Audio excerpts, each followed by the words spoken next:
कोलकाता के दर्जीपाड़ा स्ट्रीट में राजलक्ष्मी नाम की एक विधवा महिला रहती थी। उनके दो बेटे थे। बड़ा बेटा महेंद्र जो डॉक्टरी की पढ़ाई कर रहा था और छोटा बेटा बिहारी। भले ही बिहारी उनका सगा बेटा नहीं था, लेकिन राजलक्ष्मी ने कभी दोनों बेटों में कोई भेदभाव नहीं किया। राजलक्ष्मी ने अपने बड़े बेटे महेंद्र के लिए एक लड़की पसंद की थी। वह उनकी पुरानी सहेली की बेटी थी जिसका नाम विनोदिनी था। लेकिन जब महेंद्र से इस रिश्ते की बात की गई तो उसने साफ इनकार कर दिया। छोटे बेटे बिहारी ने भी इस प्रस्ताव में कोई दिलचस्पी नहीं दिखाई। जब दोनों ने ही विनोदिनी से विवाह का प्रस्ताव ठुकरा दिया, तब राजलक्ष्मी की सहेली ने अपनी बेटी विनोदिनी की शादी विपिन बाबू नामक एक व्यक्ति से करा दी। लेकिन दुर्भाग्यवश शादी के कुछ महीनों बाद ही विपिन बाबू का निधन हो गया। पति की मृत्यु के बाद विनोदिनी कुछ वर्षों तक अपने ससुराल वाले घर में ही रही।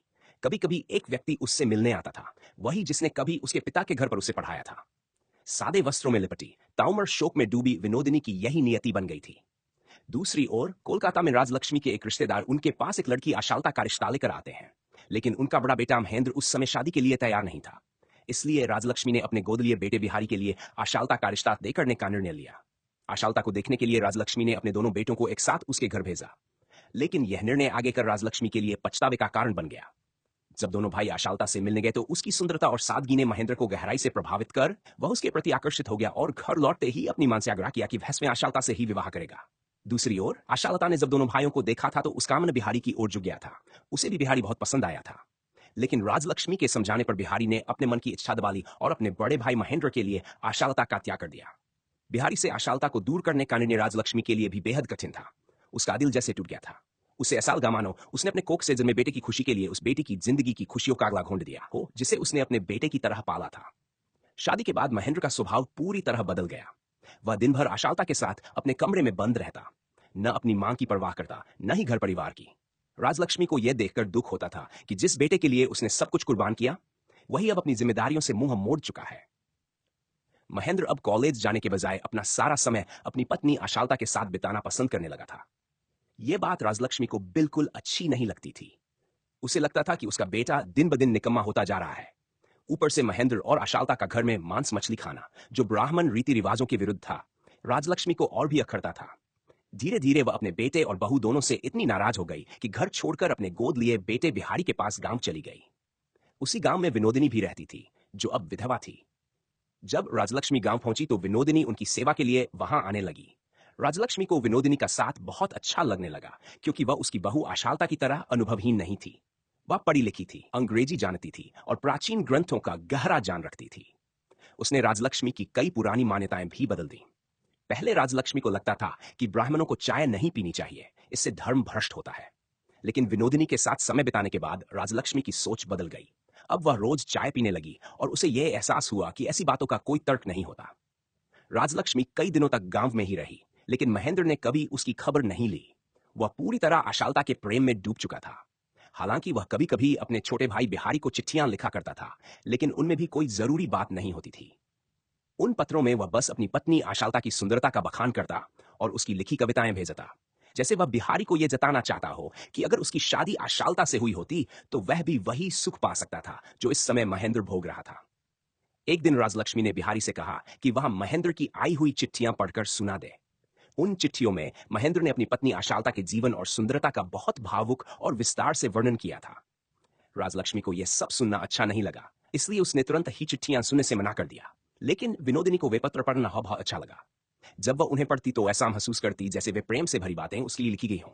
उसके मन में धीरे धीरे महेंद्र के प्रेमी जैसी छवि बनने लगी। कुछ समय बाद जब राजलक्ष्मी कोलकाता लौटने लगी तो वह विनोदिनी को भी अपने साथ ले आई। अब विनोदिनी के पास वैसे भी कोई नहीं था। वह विधवा थी और उसका जी दूसरों की सेवा में ही बीत सकता था। इसलिए राजलक्ष्मी ने सोचा कि क्यों न वह उसकी सेवा अपने पास रहकर करे। कोलकाता आने के बाद विनोदिनी की दोस्ती महेंद्र की पत्नी आशालता से हो गई। दोनों धीरे धीरे इतनी घुल मिल गई, किसकी बहनों जैसी लगने लगी। आशालता ने प्यार से विनोदिनी को एक नाम दिया, चोखेर वाली, जिसका अर्थ है आंखों की किरकिरी।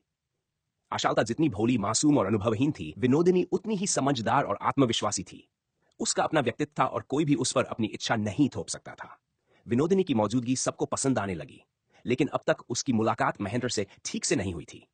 दोनों एक दूसरे को नजरअंदाज करते थे, जैसे दिखाना चाहते हो कि उन्हें एक दूसरे के होने या न होने से कोई फर्क नहीं पड़ता। पर सच्चाई यह थी कि दोनों के दिलों में एक अनकहा आकर्षण था, जिसे वे खुद से भी छिपाने की कोशिश कर रहे थे। एक दिन महेंद्र अपनी पत्नी आशालता के लिए एक नया ब्लाउज लेकर आता है, लेकिन आशालता को उसे पहनना नहीं आता क्योंकि वह अंग्रेजी ढंग से बना हुआ था। महेंद्र को लगता है कि विनोदिनी, जो अंग्रेजी जानती है और पढ़ी लिखी है, शायद उसे पहनने में मदद कर सके। इसलिए आशालता विनोदिनी से सहायता मांगती है। जब विनोदिनी आशालता को ब्लाउज पहनने में मदद कर रही होती है, तब वह देखती है कि उसके शरीर पर कई खरोंचों के निशान हैं। ये निशान महेंद्र की उग्रता और उसके अत्यधिक शारीरिक आकर्षण का प्रतीक थे। ये देखकर विनोदिनी के मन में कई भावनाएं एक साथ उमड़ आती हैं, दया, जिज्ञासा और कहीं गहराई में एक अनकहा आकर्षण भी। दूसरी ओर छोटा भाई बिहारी एकदम विपरीत स्वभाव का है, शांत, संयमी और जिम्मेदार। वह देश की आजादी की लड़ाई में सक्रिय रूप से हिस्सा लेता है। बिहारी को विनोदिनी से बातें करना अच्छा लगता है क्योंकि वह शिक्षित, समझदार और अपने विचार स्पष्ट रूप से रखने वाली महिला है।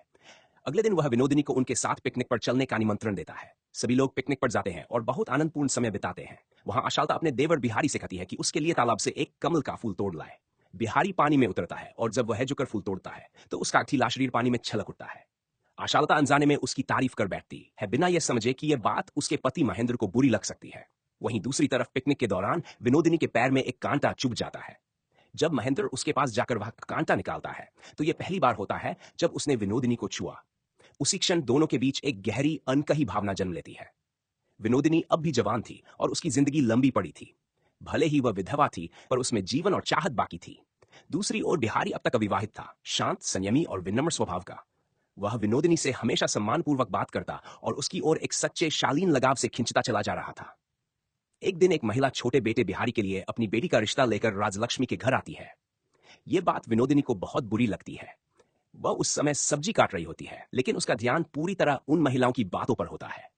इसी वजह से ध्यान भटकने से वह गलती से अपनी उंगली काट बैठती है। घाव गहरा था, इसलिए महेंद्र उसे रात में अस्पताल लेकर जाता है। लेकिन वहां एक गलतफहमी हो जाती है। अंग्रेज डॉक्टर को यह लगता है कि महेंद्र विनोदिनी का गर्भपात करवाने आया है, क्योंकि उस समय अगर कोई व्यक्ति किसी विधवा महिला के साथ देर रात इमरजेंसी में अस्पताल आता था तो आमतौर पर इसका ही अर्थ निकाला जाता था। हालांकि यह सिर्फ एक गलतफहमी थी। इलाज करवाने के बाद दोनों घर लौट आते हैं। उधर बिहारी का रिश्ता भी उस लड़की से नहीं हो पाता। धीरे धीरे बिहारी और विनोदिनी के बीच पत्रों के माध्यम से बातचीत शुरू हो जाती है। दोनों एक दूसरे से अपने मन की बातें साझा करने लगते हैं और यह भावनात्मक जुड़ाव धीरे धीरे गहराता जाता है। एक दिन किसी खास अवसर पर आशालता विनोदिनी को अपने गहने और सुंदर कपड़े पहनाकर सजाती है। वह चाहती है कि विनोदिनी भी उस दिन खास दिखे। गहनों और कपड़ों में सजी विनोदिनी बहुत आकर्षक लग रही थी, लेकिन दूसरी तरफ महेंद्र को यह सब देखकर बहुत बुरा लगता है। उसे विनोदिनी कासना संवरना बिल्कुल पसंद नहीं आता। उसे हम महसूस होता है कि वह अपनी सीमाओं को पार कर रही है। गुस्से में आकर वह उससे सारे गहने उतरवा देता है। यह सब देखकर आशालता बहुत दुखी हो जाती है, क्योंकि वह विनोदिनी को अपनी बहन की तरह मानती थी। उसे यह समझ नहीं आता कि महेंद्र को विनोदिनी खिसकने संवरने से इतनी आपत्ति क्यों हुई, जबकि उसके मन में विनोदिनी के लिए कोई गलत भावना नहीं थी, बस स्नेह और अपनापन था। उसी रात महेंद्र विनोदिनी के कमरे में पहुंचा। उसके हाथ में एक हार था, वही हार जो कभी बिहारी ने आशालता को दिया था जब उसने पहली बार उसे शादी के लिए देखा था। आशालता को यह हार बहुत पसंद था, लेकिन महेंद्र को यह पसंद नहीं था कि उसकी पत्नी इसे पहने, क्योंकि यह उसे याद दिलाता था कि कभी बिहारी ने भी आशालता को पसंद किया था। इसीलिए उसने वह हार विनोदिनी को दे दिया। महेंद्र ने उस रात विनोदिनी को चूमने की कोशिश की, लेकिन विनोदिनी ने उसे रोक दिया और आगे बढ़ने नहीं दिया। अंततः महेंद्र को वहां से जाना पड़ा। इस घटना के बाद महेंद्र और विनोदिनी के बीच चिट्ठियों का आदान प्रदान शुरू हुआ। धीरे धीरे उनकी बातें गहराती गई और दोनों के बीच का रिश्ता पहले से भी अधिक निजी और भावनात्मक हो गया। जितना अधिक समय महेंद्र विनोदिनी के साथ बिताने लगा, उतना ही वह अपनी पत्नी आशालता के प्रति ठंडा और उदासीन होता गया। एक दिन आशालता ने विनोदिनी के शरीर पर वैसे ही खरोंचों के निशान देखे जैसे कभी उसके शरीर पर हुआ करते थे। अब उसे धीरे धीरे एहसास होने लगा कि उसके पति का रिश्ता विनोदिनी के साथ केवल दोस्ती तक सीमित नहीं है। इस शक की पुष्टि तब हुई जब आशालता को विनोदिनी के बक्से में महेंद्र की लिखी एक चिट्ठी मिली, जिसमें उसने विनोदिनी के प्रति अपने प्रेम का खुला इजहार किया था। उस पत्र में वे तमाम गुप्त बातें थीं जो सिर्फ उन दोनों के बीच साझा थी। अब सब कुछ स्पष्ट हो गया था। आशालता को यह एहसास हुआ कि जिन दो लोगों पर उसने सबसे ज्यादा भरोसा किया था, वही उसे धोखा दे गए। यह जानकर वह भीतर से टूट गई। फिर भी उसने विनोदिनी को दोषी नहीं ठहराया। उसके मन में उसके लिए कोई गुस्सा नहीं था।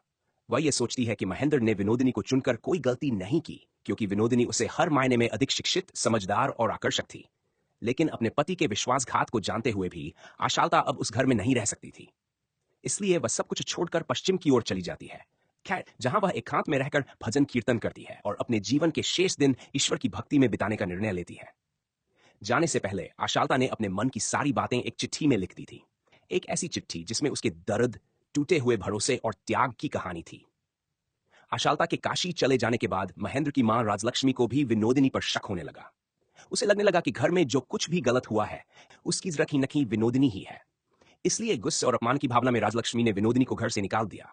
अब विनोदिनी के पास की जाने की जगह नहीं थी। मजबूर होकर वह कोलकाता में बिहारी के छोटे से घर में चली जाती है। कभी बिहारी ने उसकी सुंदरता की तारीफ की और दोनों के बीच चिट्ठियों का आदान प्रदान भी हुआ था।